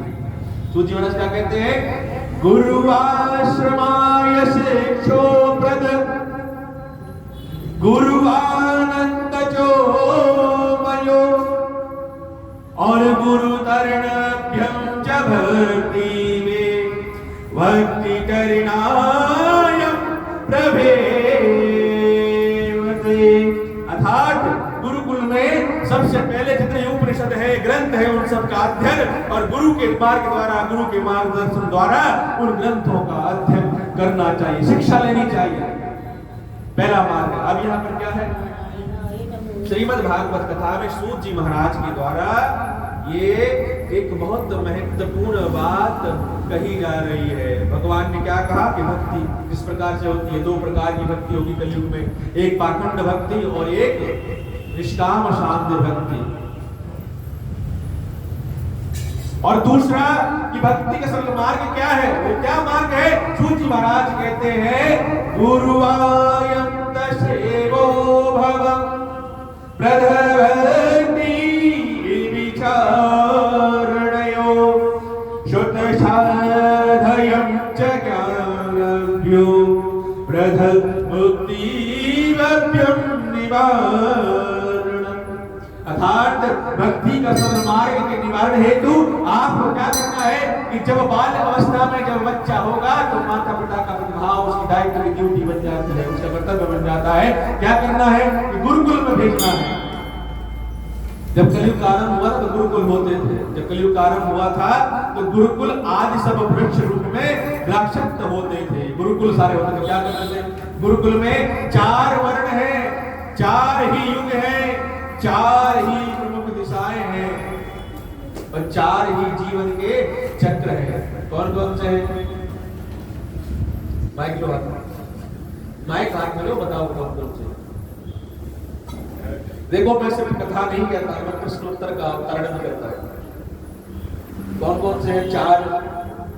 4 युग कौन कौन से हैं? माइक में बोलो। सतयुगी, त्रेतायुगी, द्वापरयुगी, क्रम का भाव होना चाहिए। सतयुग, त्रेता, द्वापर और कलयुग। सतयुग में सत्य के 4 पैर थे, जहां पर सब सत्य निष्ठा होती थी। त्रेता कलयुग आया तो त्रेता में एक अकर्म का पैर था, 3 सत्य के मार्ग के भाव थे। द्वापर युग आया, द्वापर युग में 2 सत्य के थे, 2 असत्य के थे और भक्त कर्म का था। और चौथा था कलयुग, कलयुग में एक पैर किसका है? सत्य का, और 3 पैर किसके हैं? असत्य के। अर्थात पाप कर्म भक्ति का भाव है। 4 ही वर्ण है।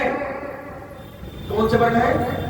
4 वर्ण। अच्छा एक बात भूल गया, सतयुग में उम्र कितनी थी मनुष्य की? सतयुग में मनुष्य की उम्र थी 1 लाख वर्ष। कितनी? 1 लाख वर्ष सतयुग की उम्र थी। किसकी? मनुष्य की। क्या करता था उसमें? वो भगवान की भक्ति करता था। और तब जाके भगवान लाखों वर्ष के बाद में जब प्रसन्न होते थे, तब जाके भगवान प्रसन्न होकर उसको दर्शन देते थे। त्रेता युग में कितनी हुई? 1 लाख का 10वां भाग कितना होता है? 10,000 वर्ष। तो सतयुग के बाद में त्रेता युग आया। त्रेता युग में मनुष्य की जो आयु थी वो 10,000 वर्ष हो गई। तो 10,000 वर्ष त्रेता युग में क्या रहा? भगवान की भक्ति करता था, हजारों वर्ष तब जाके भगवान प्रसन्न होते थे। अच्छा एक बात और कहना चाहता हूं, जब जब भगवान की भक्ति का विभाव होता है तब तब भक्ति का भक्ति बन जाती है। बेटा मंदिर में आया करो, हमेशा ऊपर डाल के आया करो, है ना, कपड़ा।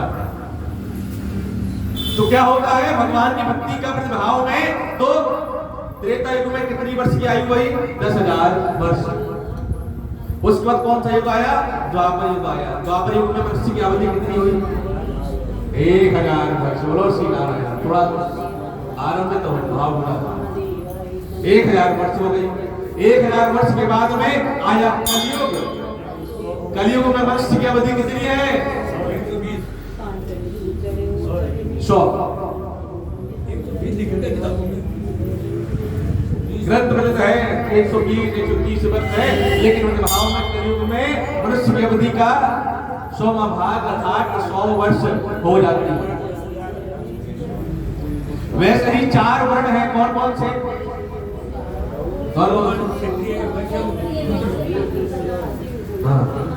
शूद्र, क्षत्रिय, वैश्य और ब्राह्मण, इनकी उपाधि है। शूद्र, क्षत्रिय, वैश्य, ब्राह्मण। शूद्र का काम क्या है? शूद्र का काम है समाज की सेवा करना, और क्षत्रिय का काम क्या है? समाज की रक्षा करना। और वैश्य का क्या काम है? बारिक जी, अब आधे वैश्य तो आप भी हो, बोलो नारायण नारायण। आधे वैश्य का काम है कृषि उत्पादन करना, कृषि का उत्पादन करना, समाज का ये कपड़ा ऊपर डाल के प्रतिभाव करो। क्या करते हैं? क्या काम है? वैश्य का कृषि उत्पादन करना और शक्ति का भाव व्यक्ति रूप में करना, ये का कर्म भाव की वृत्ति है। और उसके बाद में जो ब्राह्मण है उसका काम क्या है? ब्राह्मण का काम है शिक्षा देना। ब्राह्मण का काम क्या है? शिक्षा देना, ज्ञान देना और भक्त को भगवान से मिलाना। गुरु का कर्तव्य क्या है? ब्राह्मण का काम जो जैसा मिल जाए उसको माथे पर लगाकर ग्रहण कर लेना। ऐसा नहीं 1000 देखो मोर दो भैया 1000 एक नहीं मुझे 10,000 रुपए चाहिए। काल सर्पदोष है, पितृदोष है, मेरा आदमी को इतना डरा दो बेचारा आधा डर के मारे मर जाए। बोलो सीधा दे, पहले उसको इतना डरा दो। देने वाला बड़ा होता है, लेने वाला बड़ा होता है। लेने वाला बड़ा होता है। कर्म भाव व्यक्ति दानव्य दानस्ते कृष्यति, अर्थात दान जब आप देते हो तो पहली बात कि जब आप दान देते हो, दान देने वाला और दान लेने वाला दोनों का मन और हृदय एक होना चाहिए। क्या होना चाहिए? एक होना चाहिए। और दान हमेशा क्या होना चाहिए? संकल्पित होना चाहिए। अगर दान आपने 1 लाख दे दिया, गौदान कर दिया, संकल्प के बिना कर दिया तो भी दान नहीं होता। अब जो आपका प्रश्न था कि दान देने वाला बड़ा होता है कि लेने वाला, दान में प्रदक्षिण भाव दोनों का भाव बहुत अधिक होता है, दोनों का भाव बड़ा होता है। क्यों होता है? जो दान देता है, आजकल कलयुग में ना तो कोई दान देता है ना ही कोई दान लेता है। ये कलयुग का प्रभाव है।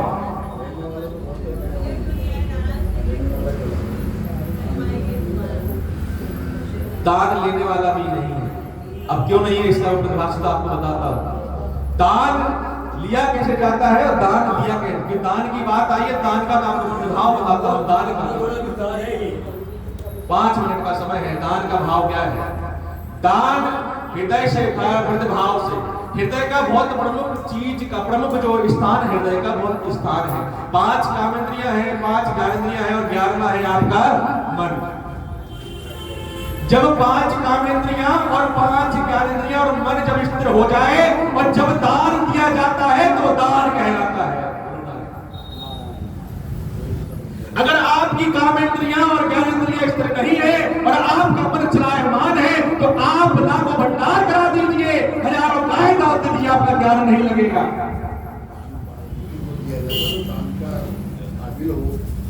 और दान का प्रतिभाव विभक्ति क्या है? ये दान देने की वाली बात है। अब दान लेने वाली की बताता हूं। ब्राह्मणो प्रदक्षितव्यम, ब्राह्मण जो होता है उसका पूजनीय होता है। ब्राह्मण कैसे भाव में होता है? पहले तो क्या है? ब्राह्मणाय प्रदक्षिणाय, जो इस जन्म में ब्राह्मण कल्प योनि में आ गया है वो पूजनीय होता है। प्रथम भाव है। ब्राह्मण कैसा भी हो लेकिन पूजनीय है। अब ब्राह्मण भाव में दान दक्षिणा के लिए आजकल दान जब लेता है तो क्या होना चाहिए? भाव यजमान के पास पहुंचा, यजमान के पास पहुंचने के बाद में जब उसने दान दिया और यजमान ने क्या किया? दान उसने ग्रहण कर लिया। कैसे भाव से? काम, लोभ, मद, अहंकार, ईर्ष्या, प्रतिभाव उसकी उस समय हृदय में नहीं होनी चाहिए। समभाव होना चाहिए दान लेने वाले के मन में। जब दान लेने वाले के मन में समभाव होता है तब ही दान ग्रहण किया जा सकता है। जब तक संभाव नहीं है तब तक दान का भाव स्वीकार भी नहीं होगा और दान उसके पास लगेगा नहीं। ठीक है? प्रतिभाव गरुड़ पुराण 122वां श्लोक सदभाग। गरुड़ में भगवान श्री नारायण से गरुड़ भगवान पूछते हैं कि हे प्रभु दान का प्रतिभाव क्या है? तो भगवान श्री नारायण कहते हैं दानम हस्तम प्रदक्षिणम प्रदशाध्यम निवृत्ति च कर्मम कामेन्द्रम ज्ञानेन्द्रम मनेन्द्रम हृदयेन्द्रम प्रदशानम सदक्षिणे। अर्थात दानेन्द्रम अर्थात दान के कर्म द्वारा, मनेन्द्रम मनेन्द्रिय स्थिति के द्वारा, कामेन्द्रम काम इंद्रियों के द्वारा और ज्ञानेन्द्रम अर्थात ज्ञानेन्द्रियों इंद्रियों के द्वारा जब समभाव में स्थित होता है, जब स्थिति समभाव हो जाती है, उस समय दान दिया और दान लेना दोनों स्वीकार हो जाते हैं। एक कामेंद्र भाव है। जब तक आप समावस्था में नहीं पहुंचते, आप जितना मर्जी दान दे दीजिए, जितना मर्जी दान ले लीजिए, आपका प्रभाव प्राप्ति नहीं हो सकती। ये दान की परिभाषा है, ये दान की परिभाषा है। प्रभ्यम त्रिदानभ्यम करिष्यामि। भक्ति के पराकाष्ठा, भक्ति रूप में जब जाते हैं, प्रतिभाव भक्ति करते हैं। 4 गुण 4 शक्ति है, 4 प्रमुख दिशाएं हैं। दिशा का मतलब क्या होता है? दिशा क्या? दिशा का मतलब क्या होता है? दिशा क्या होती है? क्या होती है दिशा? दिशा आपके जीवन का प्रतीक मानी जाती है। जीवन का प्रतीक क्या रहती है? पूर्व दिशा। आपके जीवन का आदित्य भाव होता है, अर्थात बाल्यम अवस्था। कौन सी? बाल्य अवस्था। ये आपके पूरब का प्रतीक है, अर्थात ये प्रतिभाव प्रतीक है कि जब सूर्य उगता है तो अंतरिक्ष भाव में डूब भी जाता है। ये क्या है? आपके जीवन का प्रतीक है। तो जीवन में अनुमानित नहीं होना चाहिए। जब भाव में व्यक्त करते हैं जीवन बाल्यावस्था, मनुष्य को 4 वर्ग में व्यक्त किया गया है। बाल्यावस्था, युवावस्था, संन्यास अवस्था और वामप्रस्थ अवस्था और संन्यास अवस्था। ये 4 वर्णस्तर अवस्थाएं हैं। बाल्यावस्था कब तक है? जब बच्चा पैदा होता है तब से लेकर 11 वर्ष तक, और जो अवस्था है वो 11 वर्ष से लेकर 35 वर्ष तक, और जो आपकी वामप्रस्थ अवस्था है वो कब से कब तक है? और 55 साल के बाद में संन्यास आश्रम अवस्था, संन्यास अवस्था, ये सब काम करना चाहिए। जीवन में बचपन बीता मौज मस्ती, फिर उसके बाद में क्या है? युवावस्था आ गई। युवावस्था में पत्नी के साथ विवाह हो गया, विवाह होने के बाद संतान की आत्महत्या हो गया, वामप्रस्थ अवस्था आरंभ हो गई। जीवन में दायित्व मिल गए, परिक्रम चक्र मिल गए, परिक्रम चक्र मिलकर क्या किया? वो उसमें उड़ जा रह गया। पापा आज ये नहीं है, मम्मी आज ये नहीं है, ये नहीं है, वो नहीं है। उसमें बेचारा क्या किया?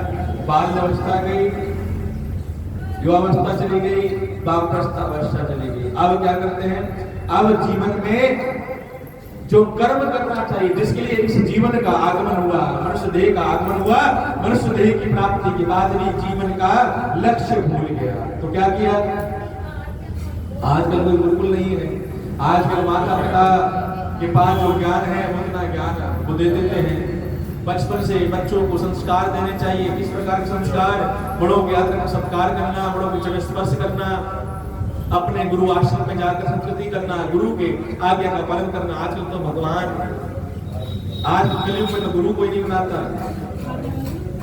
और जो गुरु होते भी हैं वो भगवान की भक्ति तो बाद में बताते हैं, पहले अपनी भक्ति करना बता देते हैं।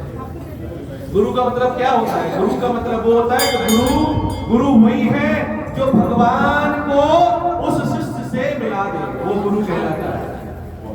गुरु का कर्म क्या है? गुरु का कर्म एक आश्रम बनाकर वहां पर धन को प्रत्यक्ष इकट्ठा करने का काम गुरु का कदापि नहीं होता है। गुरु का कर्म है कि शिष्य को अपने भगवान की भक्ति के मार्ग पर ले जाकर भगवान की भक्ति से मिला दे। ये गुरु का काम है। गुरु वो नहीं कि अपनी पूजा करना आरंभ और कर्म आरंभ करा दे, वो गुरु नहीं, वो पाखंडी है। वो क्या है? पाखंडी है, वो गुरु नहीं हो सकता। जो गुरु अपनी पूजा कराए वो गुरु नहीं हो सकता। गुरु वही है जो भगवान से शिष्य को मिला दे, सरल मार्ग बता दे, क्या बता दे, क्या सत्य है, क्या सत्य है, क्या सत्य है, क्या सत्य है, क्या उचित है, क्या अनुचित है। गुरु सबसे पहले क्या करता है? अपने शिष्य के अंदर से पहले अज्ञान का नाश करता है। क्या करता है? गुरु सबसे पहले अज्ञान का नाश करता है। फिर क्या करता है गुरु? फिर गुरु क्या करता है? ज्ञान देता है। बृहस्पतेवभ्यं च गुरुचार्यं गुरुवदेवं निवर्तते गुरुं साधयं च कर्मध्यो प्रभु साधयं च मार्गवमे। अर्थात गुरु बृहस्पति, सप्त ऋषि में जो गुरु है गुरु बृहस्पति। प्रभाव गुरु बृहस्पति किसके देवता है? किसके देवता है? गुरु बृहस्पति। गुरु बृहस्पति किसके देवता है? गुरु बृहस्पति देवताओं के गुरु। गुरु शुक्राचार्य किसके हैं? राक्षस और देवता एक ही माँ के बेटे हैं। नहीं, बाप के एक बाप। हाँ, एक बाप के बेटे। माँ दो, दत्ती और अदिति। दिति और अदिति, ये बोलेगा। ये बेसिक्स है। क्या है? ये हमारे सनातन धर्म की बेसिक शिक्षा है, बेसिक जानकारी है कि राक्षस और देवता किसकी संतान है? ऋषि। किसकी संतान है? बोलो। देखो मेरी कथा में ना हमेशा परीक्षा होती रहती है। क्या है? ऋषि का ध्यान नहीं बताओ। नहीं पता? आपको पता है बारीकी? अच्छा, जो आज बता देगा आप बताओ। संतान राक्षस और देवता किसकी संतान है? किसकी संतान है? कौन से ऋषि की संतान है? किसने बोला? कश्यप ऋषि की। देखो 100 में 100 नंबर मिलेंगे। कश्यप ऋषि की संतान है। एक बार की बात है, कश्यप ऋषि जो सबसे अधिक प्रेम करते थे, किससे करते थे? राक्षसों की माता कौन है? दिति किसकी है? देवताओं की। तो जो देवताओं की जो माता है उससे अधिक प्रेम करते थे। देखो मैं एक बात बताने जा रहा हूँ, बहुत प्रमुख है। जितनी भी स्त्रियां यहाँ पर विराजमान है, जो नव वधू हैं या जो बच्चे हैं, एक प्रतिभाव में आपको एक महत्वपूर्ण बात बताता हूं। गर्भ विवाह एक स्वतंत्र संस्कार है। क्या है ये संस्कार? है संस्कार कितने प्रकार के होते हैं प्रभु महाराज? अरे यार ये तो आप ये मत बोलिएगा संस्कार नहीं पता कितने प्रकार के होते हैं। संस्कार कितने होते हैं? अरे पारिजी महाराज ऐसी बात करोगे तो कैसे काम चलेगा? आप तो 0 में से 0, आपका 100 में से 0 नंबर है।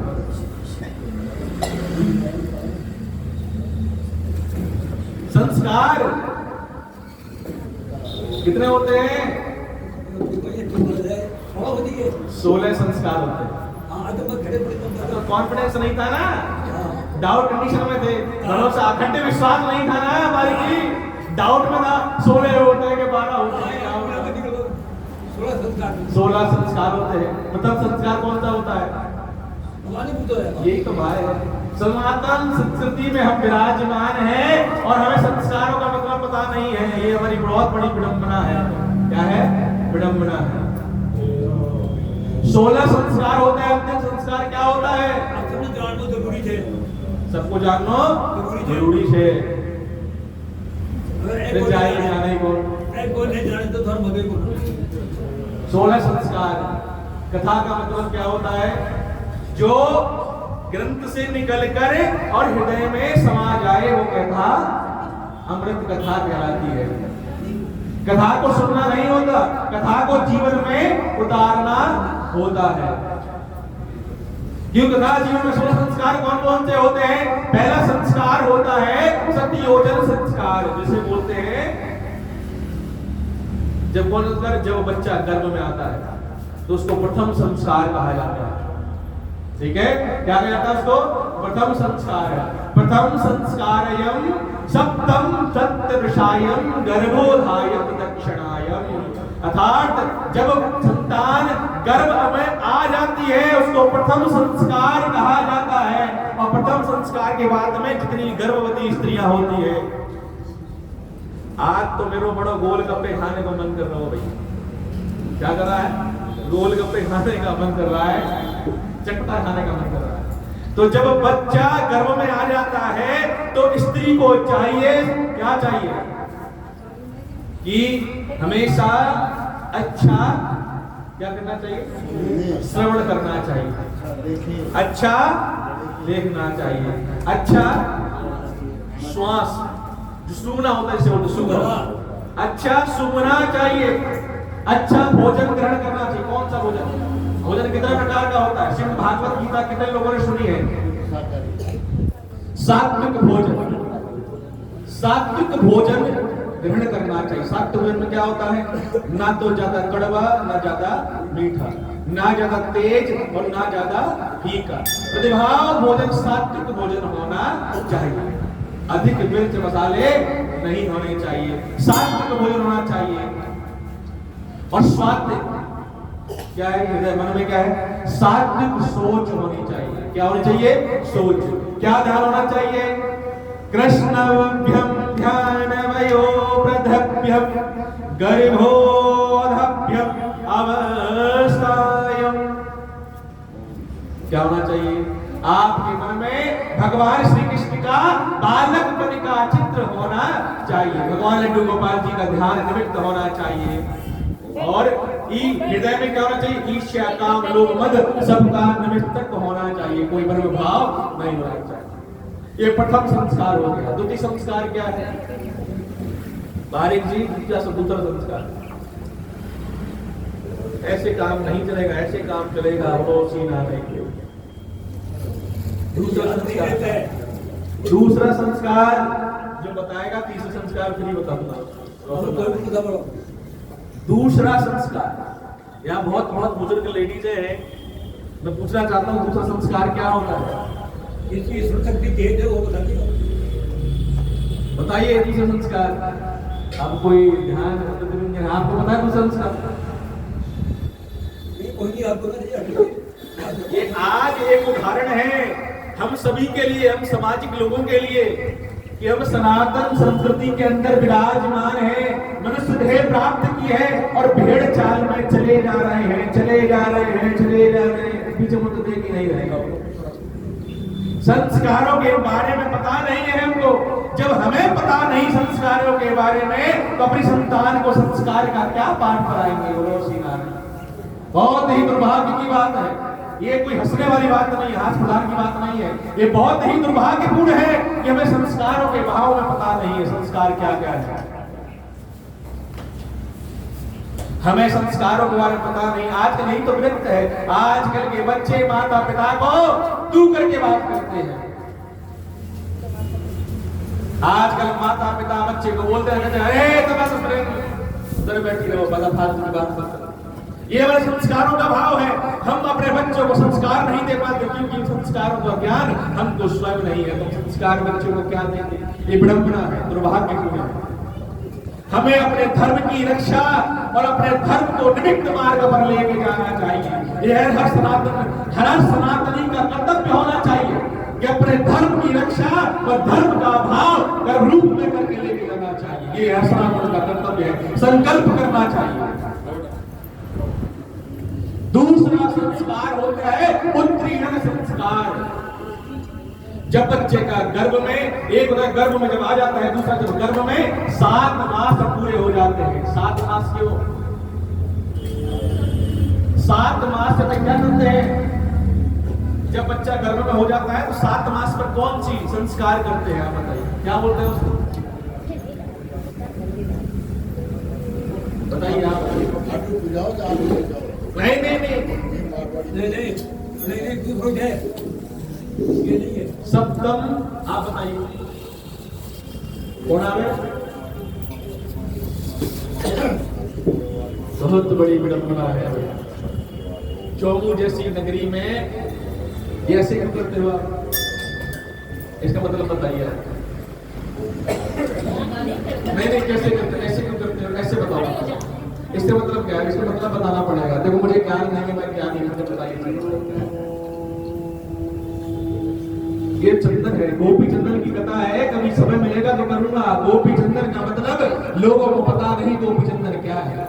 ये जो हम इस तरह के चंदन को भेजते हैं ना, बताइए छींटे लगा रखे हैं, देखो ये हम चंदन का तिरस्कार करते हैं। गोपी चंदन को मन में भगवान को अर्पण करना है मस्तक पर, और उसको चंदन को मस्तक पर लगाकर अर्पण हस्तक्षण में करते हैं। कैसे? अपने मस्तक में ग्रहण करते हैं। गोपी चंदन का महत्व है। गोपी चंदन जिसके मस्तक पर होता है वो बड़ा सौभाग्यशाली होता है। स्वतंत्र भाग्य है। गोपी चंदन कहता है उसमें समय में बीत जाएगा, समय नहीं। अभी मैं संस्कारों की बात कर रहा हूं। संस्कार युक्ति संस्कार होता है जो 7 दिन है। 7 दिन इसलिए क्योंकि श्रीमद् भागवत कथा का नित्यक्रम 7 दिनों तक होता है। दिन 7 है और 7 संस्कार इसलिए कहलाते हैं कि जब 7 दिनों में पूजा की जाती है, इसका मतलब है कि बच्चा पूर्ण रूप में क्या है? सुरक्षित है। 7 दिन कौन कौन से? कोई 8वां दिन है हमारे जीवन में? क्यों हमारा कोई 8वां दिन है? नहीं है। 7 दिन है। सोमवार, मंगलवार, बुधवार, बृहस्पतिवार, शुक्रवार, शनिवार और रविवार। 8वां कोई दिन है? नहीं है। तो ये क्या है? 7 ही दिन है। क्या है ये? 7 दिन। सप्तम दिवसम मोक्षायम करिष्यामि। 7 दिन में ही मोक्ष प्राप्त होता है। किसको मिला था मोक्ष? राजा परीक्षित। मोक्ष प्राप्त 7 दिनों में हुआ था। तो 7 जो महीने हैं वो क्या है? ये प्रदर्शित करने के लिए कि 7 महीने 7 मास में जिसको सप्तमासी पूजन संस्कार कहा जाता है। क्या कहा जाता है? सप्तमासी संतान पुष्कम संस्कार। 7 महीने संस्कार। ये क्या है? ये हमारा दूसरा संस्कार है। तृतीय संस्कार। तीसरा संस्कार कौन सा है? तीसरा संस्कार है जब बच्चा जन्म लेता है। कौन सा संस्कार है? जब बच्चा जन्म लेता है। तृतीय संस्कार जन्मो मनुष्यं प्रदीपणाय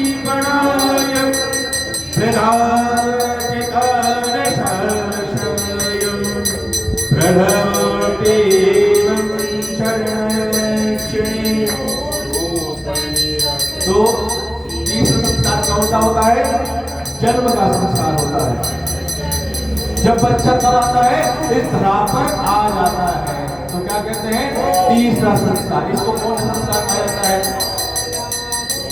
ये तो विषय बता दो भाई। क्या तीसरा संस्कार कौन सा होता है? अरे क्या है?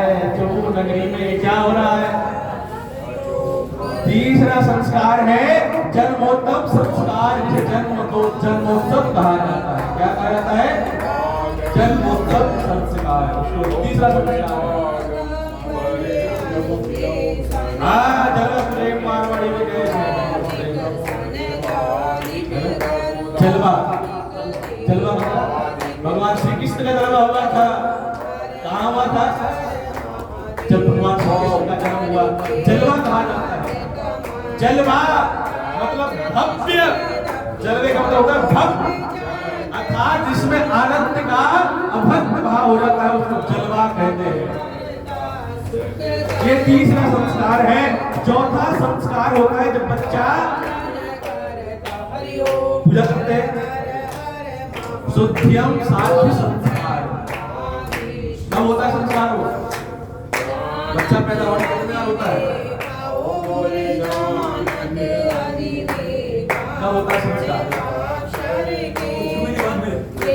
अनी ग्रहण संस्कार होता है। वो नहीं, वो चौथा संस्कार है।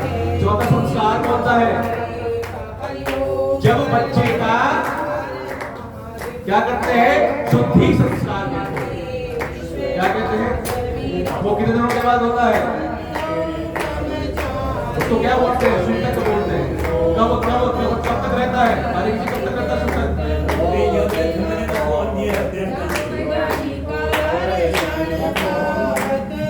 11वें दिन। ये जो संस्कार है ये प्रमुख संस्कार है, जिसको क्या कहते हैं हम?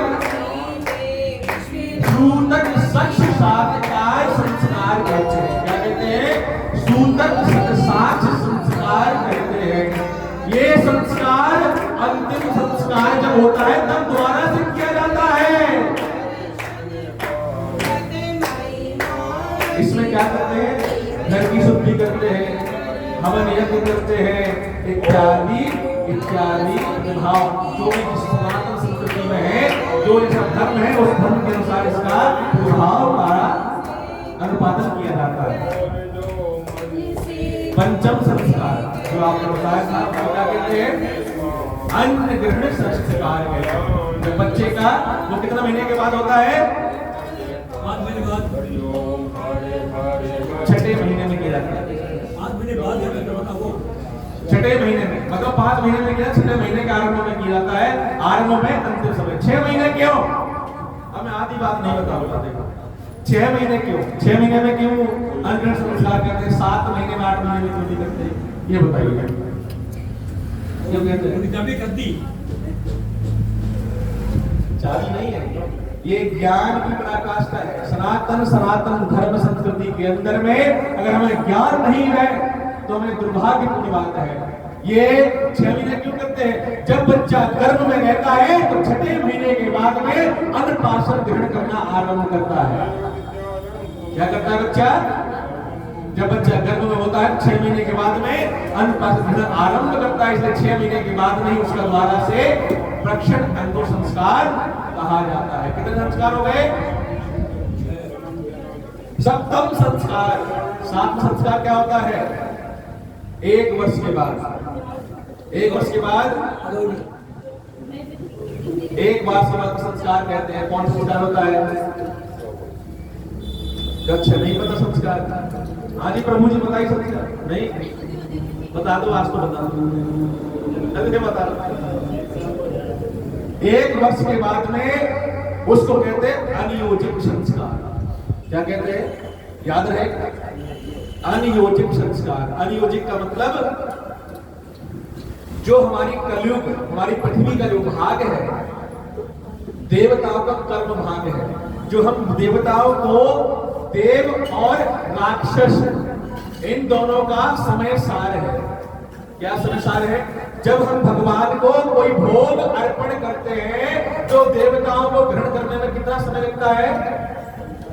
1 वर्ष का समय लगता है। उसको क्या कहते हैं? अनियोजित संस्कार, अनियुक्त भोजन। 1 वर्ष का समय लगता है देवताओं के, तो उसको कहते हैं अनियोजित संस्कार। अब कौन सा संस्कार आया? कौन सा आया? अष्टम संस्कार। कौन सा? 8वां संस्कार। अष्टम संस्कारम प्रतिपादम तदक्षणे। अब वो कौन सा आता है? 5 वर्ष की आयु संस्कार होता है, जिसको क्या कहते हैं? परियोजन संस्कार। कौन संस्कार कहलाता है? जब बच्चा 5 वर्ष का हो जाता है तो बोलना आरंभ कर देता है और शिक्षा ग्रहण करता है। क्या कहता है? संस्कारों का प्रतिभाव संस्कार होता है। निमित्त व्यक्ति का नियोजन संस्कार है। जब 5 वर्ष का होता है तो क्या करते हैं? उसको शिक्षा गुरुकुल में भेजते हैं। किसको भेजते हैं? वहां पर गुरुकुल। गुरुकुल में, गुरुकुल जाने से पहले उसका कौन संस्कार होता है? जनेऊ संस्कार होता है। कौन संस्कार होता है? जनेऊ संस्कार होता है। वो जनेऊ संस्कार में विभक्ति का प्रतिभाव में ये हमारा अष्टम संस्कार कहलाता है। नमा संस्कार होता है आपका जब बच्चा गुरुकुल जाता है। गुरुकुल में क्या करता है? बच्चा शिक्षा ग्रहण करता है। नमा संस्कार। सम संस्कार होता है 11 वर्ष की आयु में। 11 वर्ष की आयु में क्या होता है? ज्ञानत्रोभम संस्कार। ज्ञानत्रोभम संस्कार जहां पर 5 से 11 वर्ष की आयु में बच्चा क्या करता है? उद्योतन संस्कार ग्रहण करता है।